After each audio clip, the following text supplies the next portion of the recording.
Rebonjour à tous et bienvenue, welcome back sur le stand BNP Paribas, ici à Vivatech à Paris, un des plus grands événements au monde dédié à la tech. On est dans une journée aujourd'hui qui est dédiée à la cybersécurité.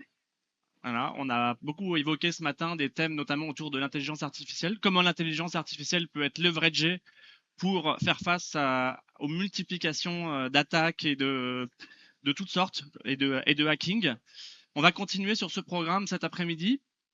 Il y a vraiment un message clé qu'on répète beaucoup tout au long de cette journée, c'est que l'essentiel des vulnérabilités, en fait, elles sont humaines. Je crois qu'à peu près 80%, je ne sais pas comment on peut chiffrer ça exactement. Et donc, j'ai derrière moi des personnes qui vont vous parler très bien de comment détecter ces failles et comment les contrer. Je laisse donc Hortense, qui est en charge de l'Open Innovation au sein du groupe BNP Paribas, répondre à cette problématique. Eh bien, bonjour à tous. Du coup, nous avons la chance d'avoir Didier avec nous, Pierre, ainsi que Luc de la startup Another Way. Du coup, Didier, la première question, elle est pour toi. En tant que responsable cybersécurité d'une banque, quel est, selon toi, l'état des cybermenaces en France? Très rapidement, il y a deux grands pans. Les individus, les PME, on va dire que la première menace, c'est autour de ransomware, du phishing. Et pour les entreprises, depuis quelques mois, nous assistons à des attaques en déni de service rendant indisponibles les ressources visibles depuis Internet. Donc deux grandes tendances, plutôt phishing, alors quand on parle de l'univers du phishing, smishing via SMS et le vishing via la voix. Et donc, tout ça pour dire qu'il y a une forte augmentation de la menace France, Europe et bien sûr au niveau mondial. Très bien. Et du coup, Pierre, en tant d'une banque, en quoi la thématique cyber est, selon toi, très importante? Alors, d'abord, bonjour à toutes et à tous. Elle est importante à plusieurs titres. La première chose que je voudrais évoquer, c'est d'abord, on est une banque avec des clients et ce que j'ai l'habitude de dire, c'est que l'actif le plus important, le plus critique que nous avons et que nous possédons, c'est la confiance que les clients nous apportent. Et donc, on se doit, au titre de la cybersécurité, de la sécurité d'une manière générale, d'être totalement exemplaire.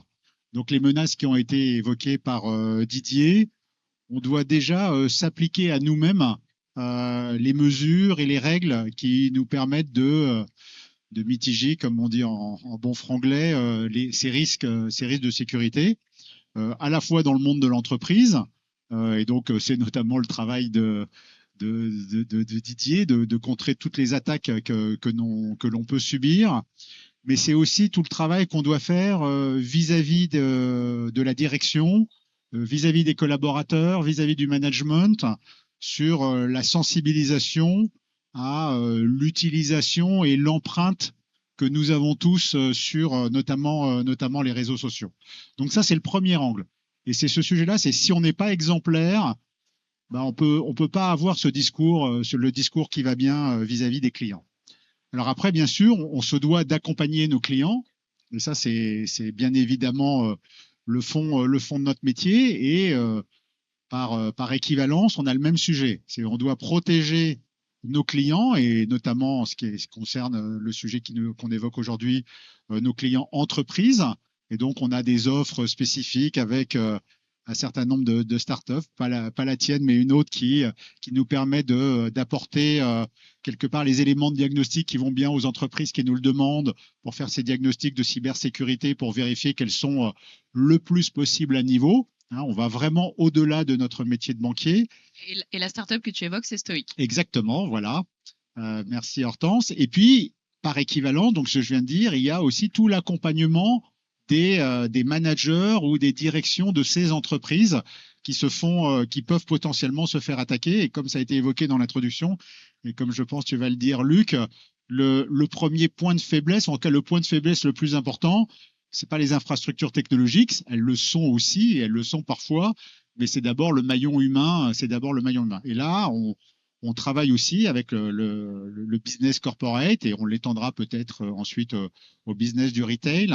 C'est tout l'accompagnement qu'on doit faire auprès de ces personnes physiques pour d'abord les sensibiliser sur ces risques de cybersécurité et de nouveau d'empreintes et de données qu'on laisse un peu partout dès qu'on passe quelque part.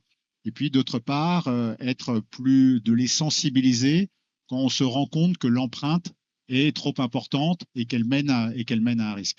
Donc voilà une couverture un peu large et peut-être un peu longue de tout ce qu'on cherche à faire, à la fois en interne, mais aussi vis-à-vis de nos clients. Très bien. Et du coup, en tant que CEO de la startup Anotherway, est-ce que tu pourrais nous raconter les solutions que vous proposez côté Anotherway pour contrer ces attaques? Oui, absolument. Je vais vous donner quelques éléments de solution, mais aussi peut-être en introduction à mes propos. Moi, je trouve ça très rassurant que les banques, et particulièrement les BNP, s'intéressent à ce sujet-là et accompagnent ses collaborateurs et ses dirigeants clients, les entreprises clientes, justement dans leur propre protection numérique. Vous avez un vrai rôle de sensibilisation, d'accompagnement sur ces nouveaux enjeux. Quand on est dirigeant d'une PME, ce qui est mon cas, alors moi je suis dans la cyber, donc je m'y intéresse particulièrement, mais mes camarades qui sont dans d'autres domaines d'activité, ils ont plein de problèmes à gérer, dont leur sécurité financière, et ils n'associent pas le risque cyber et la sécurité financière. Et d'avoir que vous preniez ce rôle de protection avec des entreprises, vous avez cité Stoic, mais à nos web très certainement bientôt, voilà, où on va pouvoir prendre soin de la santé numérique. J'ai compris que ça avait démarré. Hein, oui, ça démarre. Mais on va pouvoir prendre soin de la santé numérique, justement, de vos clients et de vos collaborateurs pour éviter qu'ils soient exposés à ces menaces-là. Alors, dans le cadre de Vivatech, on l'a vu, c'est très orienté entrepreneur. C'est quoi finalement ton approche innovante sur le sujet? Excuse-moi.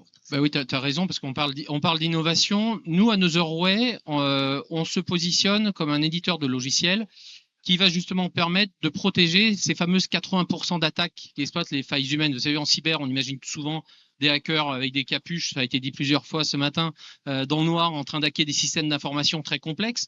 Dans 80% des cas, c'est des gens qui vont rentrer par ruse dans le système d'information sans aucune forcément compétence de codage, donc à l'inverse de tout ce qu'on peut voir dans les films, et qui vont pouvoir utiliser une méthodologie qui s'appelle l'ingénierie sociale. Alors c'est quoi l'ingénierie sociale? C'est important de le comprendre pour savoir ce que l'on fait justement à ce sujet-là. C'est que les personnes qui veulent vous attaquer, ceux qui sont là parmi vous ou ceux qui nous regardent à distance, pour vous attaquer, vous et votre entreprise ou votre entreprise et vos clients éventuellement, ils vont s'intéresser à toutes les données qui vont circuler sur vous. Alors sur le clear web, là où vont les moteurs de recherche habituels, mais c'est que 7% d'Internet. Dans le deep web, dans le dark web, vous avez dû en entendre parler, là où s'échangent toutes les données issues des vols de données. On a entendu parler de France Travail. Voilà, un grand nombre de millions de personnes concernées par ces... LinkedIn, on parle de tiers payants aussi, de sociétés de tiers payants et autres. Toutes vos données, vos noms, prénoms, des emails, peut-être des mots de passe, des données financières, d'autres types de données vont se retrouver comme ça, lâchées dans la nature, dans le dark web, à la main de ceux qui savent les exploiter. Bien souvent, c'est plus souvent les attaquants qui les exploitent que les défenseurs. C'est là qu'on va intervenir. Puis il y a aussi les réseaux sociaux. Les réseaux sociaux, vous parlez de vos patients, on voit vos photos, on voit vos amis, on voit où vous êtes, on voit beaucoup d'informations. Vos données professionnelles, personnelles, c'est la matière première des attaquants pour préparer des scénarios d'attaque. Par exemple, si Didier, tu es souvent mon cobaye dans les démonstrations, mais si je m'intéresse, j'ai envie d'attaquer la BNP, c'est un cas fictif. Non, mais on a fait l'empreinte de Pierre aussi. Hein. Oui, je vais parler de toi, tu es plus habitué. Je ne vais pas faire peur à Pierre. Mais voilà, si Didier protège mal son réseau social Facebook, par exemple, je vais pouvoir voir qu'il est passionné de tennis. Je vais pouvoir voir que dans son fil qui est ouvert à tout public, hein, il ne l'a pas réservé qu'à son réseau d'amis. Je vais pouvoir voir qu'il est souvent en contact avec un Nicolas avec qui il partage des vidéos, des photos de tennis. C'est bientôt Roland Garros. D'ailleurs, je crois qu'on est au bon endroit pour parler de Roland. On va faire encore un peu de promo, mais voilà. Et ben si je vais usurper l'identité de Nicolas et envoyer sur le mail professionnel de Didier un mail avec une vidéo, tiens regarde, dernier coup gagnant de Nadal à Monte-Carlo, ça vient d'un tiers de confiance sur un sujet qu'il partage, légitime. La probabilité que Didier ouvre le mail, il est à peu près de 100%. Voilà, ça s'appelle un phishing, mais ciblé cette fois-là. C'est pas voilà, un fournisseur que vous ne connaissez pas qui vous écrit. Non, là, c'est votre ami qui vous écrit sur le bon canal. Il y a deux éléments à mettre en évidence dans le travail de Luc et de ses équipes. C'est justement l'approche vers l'individu, vous en tant qu'entrepreneuse ou entrepreneur. Et puis, le deuxième élément, c'est d'avoir réussi à industrialiser la capture de votre empreinte numérique et de la piloter au quotidien. Donc, j'ai une appli, je pilote mon empreinte numérique, je dis, ah ben là, j'utilise tel réseau social, il s'est fait pirater, et donc ils ont récupéré mon adresse email, mon mot de passe, et donc ça me permet immédiatement de le corriger. Donc ça, c'est vraiment deux points fondamentaux, l'approche humaine et l'industrialisation. C'est là qu'est la grande innovation, c'est l'industrialisation. C'est qui parmi vous connaît son empreinte numérique, les données qui circulent librement tous les jours, qui peuvent être victimes suite à un nouveau leak, qui peuvent circuler. Personne n'est capable d'avoir ce niveau d'information-là. Nous, on a réussi à amener, on est les premiers à avoir réussi au monde, à avoir amené jusqu'à dans les mains de chacun d'entre vous votre propre empreinte numérique en live. Dès qu'il y a un leak où vous êtes concerné, vous recevez une alerte avec le leak. Mais l'objectif, c'est pas juste de vous alerter, c'est de vous expliquer aussi comment corriger, comment faire en sorte que cette donnée ne soit plus exploitable par le pirate, justement. Et donc, on vous livre le conseil qui va vous permettre de gérer ce qu'on appelle, nous, la santé numérique, prendre soin de votre santé numérique et de pouvoir faire en sorte de ne plus être une cible facile, parce que la seule vraie stratégie en cyber, c'est de ne pas être une cible facile. Les pirates vont chercher toujours celui qui est le plus facile à hacker. Vous pouvez mettre des portes blindées, des fenêtres blindées dans toutes vos maisons. Si vous cachez la clé sous le paillasson et que c'est écrit sur Facebook, pas besoin d'être un grand cambrioleur pour savoir rentrer. Voilà. Et c'est ça la vraie stratégie. Et notre innovation, c'est de le rendre accessible à tous, avec des défis d'IA, bien entendu, énormément d'intelligence artificielle. C'est le thème de Vivatech cette année. Et vas-y, Pierre. Oui, je voudrais rebondir un instant et insister très lourdement sur le mot et sur le thème de l'industrialisation.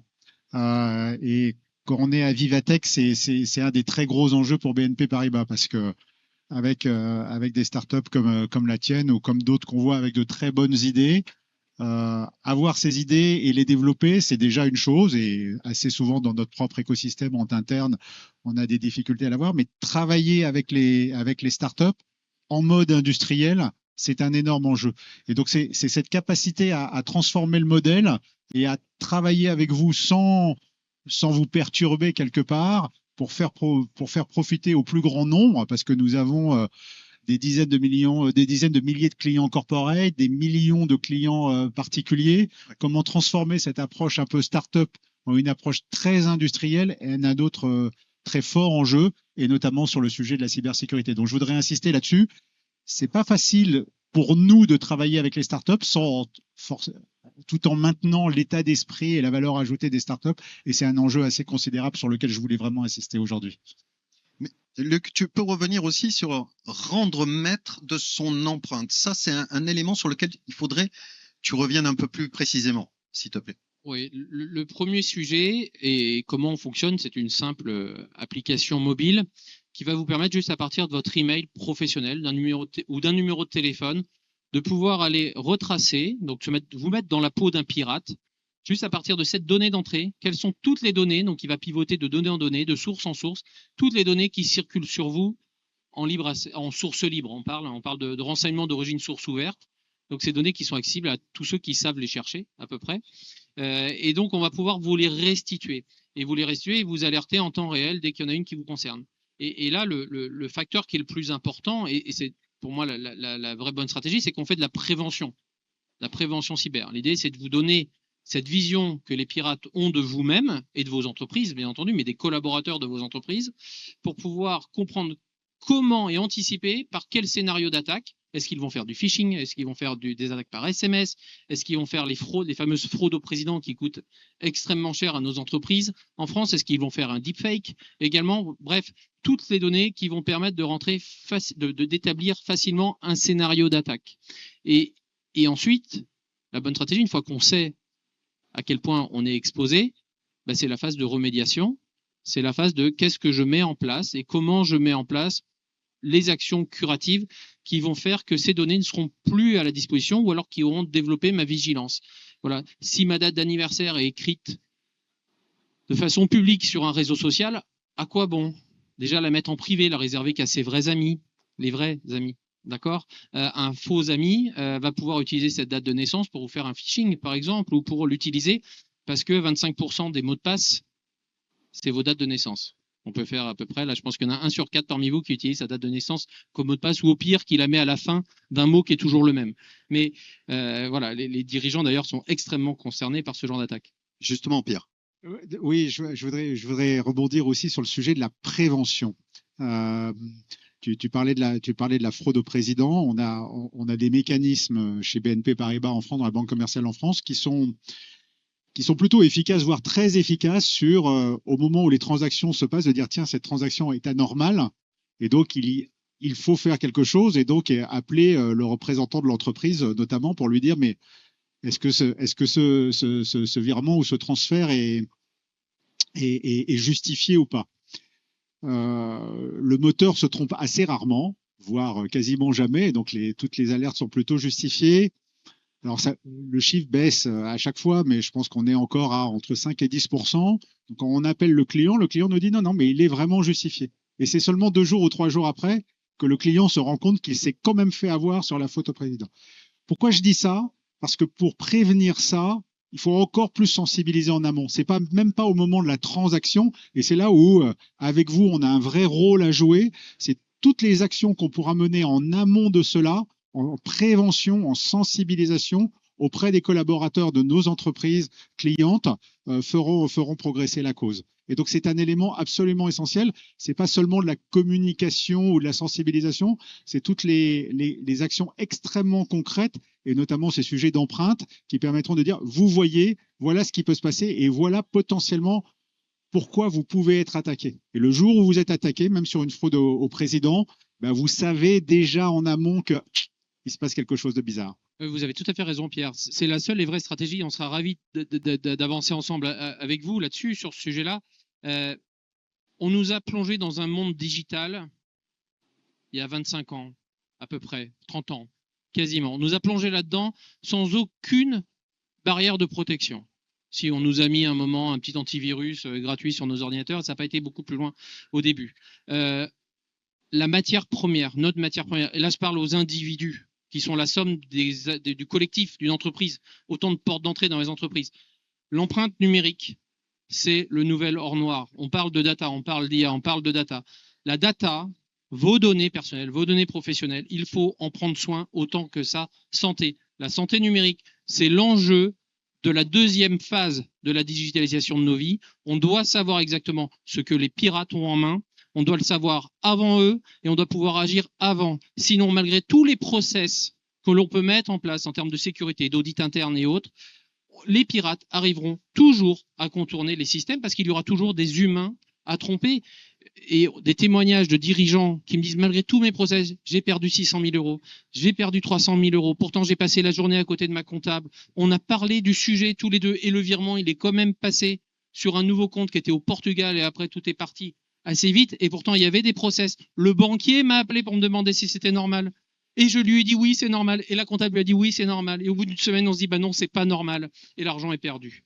Ça, c'est parce que les pirates avaient trop d'informations sur l'entreprise, sur la comptable, le dirigeant, savait que tel jour il était au tennis. Je reprends encore l'exemple du tennis parce que c'est le moment. Voilà, il savait que la comptable, elle utilisait tel logiciel parce qu'elle prend des photos d'elle devant son ordinateur, parce qu'elle a des licences avec des accès sur ces logiciels-là. Toutes ces informations les aident à vous connaître mieux que vous-même et à pouvoir vous tromper. C'est les attaques par ruse, c'est l'ingénierie sociale et la santé numérique par la maîtrise de l'empreinte numérique. C'est l'enjeu numéro 1. Pierre, en tant que dirigeant de la banque, je connais rarement un dirigeant aussi, je dirais, sponsor des sujets de cybersécurité. Cela dit, est-ce que tu as des recommandations, des points d'attention vis-à-vis des entrepreneurs?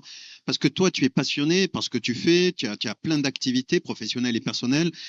Moi, je sais que tu es vigilant. Est-ce que tu as comme ça quelques astuces? Je te prends à chaud comme ça.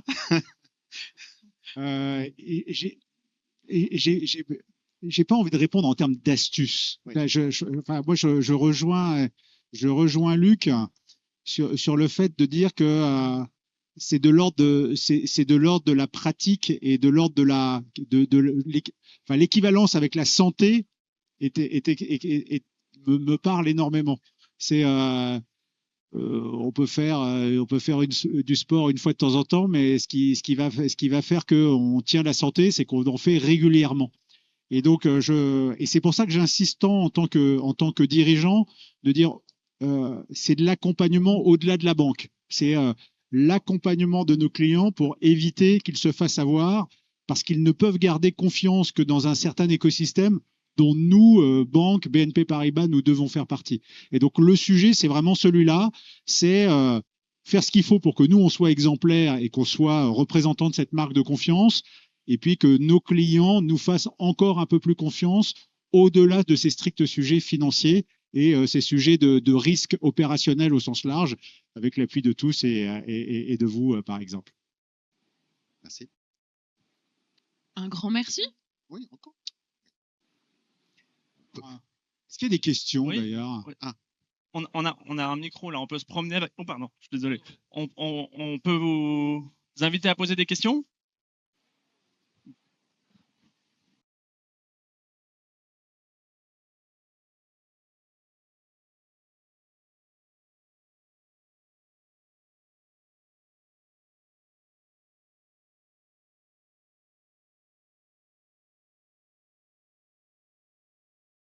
Pas de questions.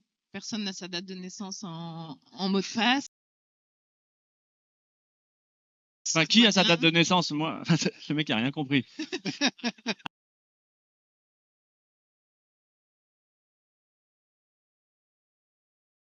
Ah merde. Non. Ça va s'afficher.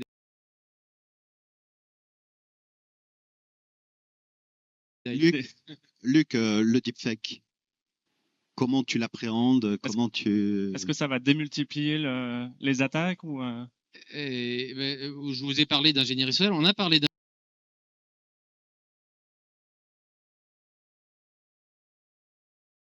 d'ingénierie sociale. Bah, vous prenez l'ingénierie sociale, vous mettez plein de créatine, du pot belge, vous mettez plein de dopants et vous avez les deepfakes et ça va faire qu'accentuer le problème. Donc déjà ceux qui étaient exposés à l'ingénierie sociale, c'est à peu près la totalité d'entre nous, bah, on n'était pas bien. Mais là avec les deepfakes, ça va être encore plus compliqué. Un deepfake, 3 photos de vous, 10 secondes de voix, et je vous fais dire ce que je veux dans n'importe quelle langue. non, mais ça, et ça coûte tout le monde laisse traîner pour 3 $10 ou un peu de voix sur les réseaux. Il suffit de voir aujourd'hui, il y a des caméras partout, tout le monde s'exprime, il y a les photos, elles sont là. C'est ça. Là, c'est fichu. Alors, il y aura l'image, mais après, ce qu'il y a, c'est qu'on va, on va changer notre relation, on va aller dans des choses un peu plus sociologiques, c'est qu'après,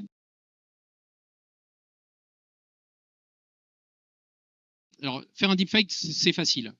Ça va être de plus en plus simple.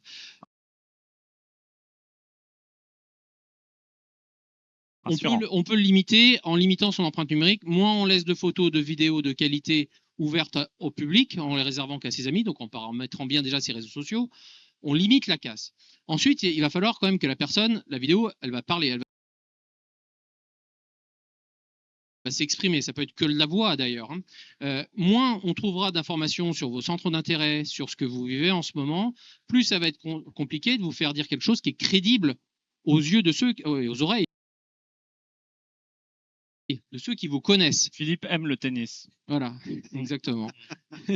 et du coup, cette prudence-là, elle va être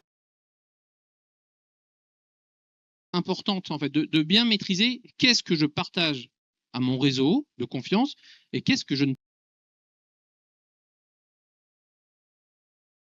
partage pas et qui ne concerne pas les autres. Quand je vois des gens sur LinkedIn qui partagent des CV avec permis B, 3 enfants, j'aime le tennis, l'adresse personnelle, le numéro de téléphone personnel, ils se mettent en danger. Ouais. Et je vous parle même pas de Facebook, Instagram et tout ça avec les enfants, parce que les dirigeants, on en a parlé, mais les deepfakes, on va revenir, mais il y a le deepfake du dirigeant, mais sur la famille, les proches, les proches collaborateurs, les N-1. Si je fais un deepfake du proche collaborateur, de l'assistant ou de l'assistante d'un dirigeant, et que je lui fais faire une visio pour lui dire, lui envoyer un brief avant un conseil d'administration important, voici la synthèse des travaux du groupe de travail, voilà ce qu'il va falloir porter en CA, puis qu'on fait ça un peu au dernier moment, je peux vous dire qu'il va y avoir des dégâts. Donc le deepfake, il faut s'en protéger. C'est accessible à tout le monde maintenant, en tout cas, et les solutions vont continuer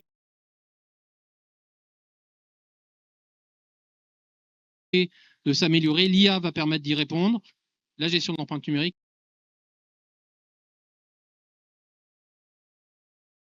est une autre solution. Une petite astuce, je partage au sein de ma famille avec un certain nombre d'adolescents et adolescentes, un code et un mot secret. Et un mot secret pour la famille. C'est-à-dire qu'on le voit au travers de faux mails, Teams et autres. Ben, chaque fois qu'il y a quelque chose d'important, on rajoute le code secret de la famille.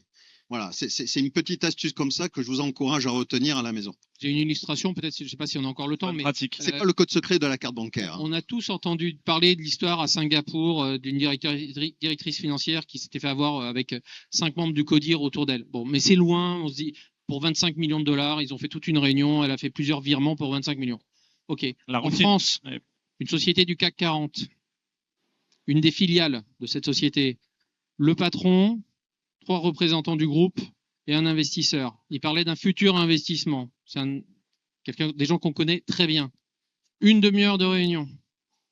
Au bout d'une demi-heure, il trouve que c'est bizarre. Le dirigeant de la filiale, il se plante un peu sur certains éléments de process. Il lui renvoie un SMS.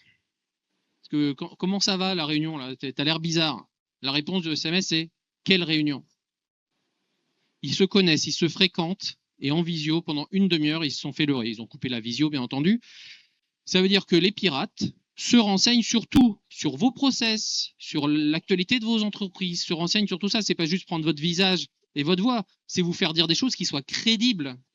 Donc c'est l'intégralité qui est espionnée. Il faut se dire qu'en face de nous, ils ont le temps, ils ont les moyens, mettre 12 mois à préparer une attaque, à lire dans la presse tout ce que vous dites, à chercher des documents confutés pour récupérer un maximum de process, ils vont l'utiliser contre nous. Et c'est très lucratif, 25 millions de dollars, c'est pas mal. Bon, on essaye de garder espoir quand même face à tout ça. Oui. Tu apportes une réponse. Ouais. Les solutions existent. Les solutions existent. Et les bonnes d'autres pratiques vont arriver. Et il vaut mieux être au courant que d'ignorer le problème et de faire l'autruche. Le principal risque, c'est de penser que ça n'arrive qu'aux autres. Voilà. Puis après, il faut viser large et c'est au-delà de cette intervention.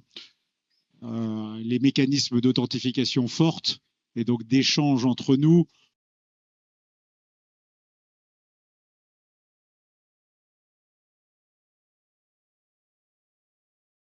doivent significativement évoluer aussi. Hein. Là, on voit bien dans les exemples qui sont donnés, l'interaction n'était pas authentifiée. Donc, à partir du moment où les intelligences artificielles, les fakes vont évoluer, il va falloir aussi progresser sur les mécanismes d'authentification. C'est probablement l'objet d'une autre table ronde, mais c'est des sujets sur lesquels on travaille. Sans trop casser les pieds du client. Sans trop casser les pieds du client. Pas facile ça. Évidemment. Le sujet, ça va être le bon mix entre ne pas casser les pieds du client et lui faire comprendre que c'est dans son intérêt. On travaille énormément sur les mécanismes de fraude là qu'on vient d'évoquer pour dire le sujet, c'est pas la fraude qui nous est imputable, c'est la fraude globale. Notre enjeu, là de nouveau, en tant que tiers de confiance, c'est faire baisser la fraude sur l'ensemble de manière générale. C'est pas seulement celle qui nous est imputable. Si le client en a été entre guillemets responsable, ok, c'est pas bien, mais maintenant, dans un certain nombre de cas, on le rembourse quand même, on le sensibilise, on fait ce qu'il faut pour progresser dans ce domaine-là. Parce que notre enjeu, c'est de faire baisser la fraude. Tous ensemble face à ce risque. Merci beaucoup à tous. Merci.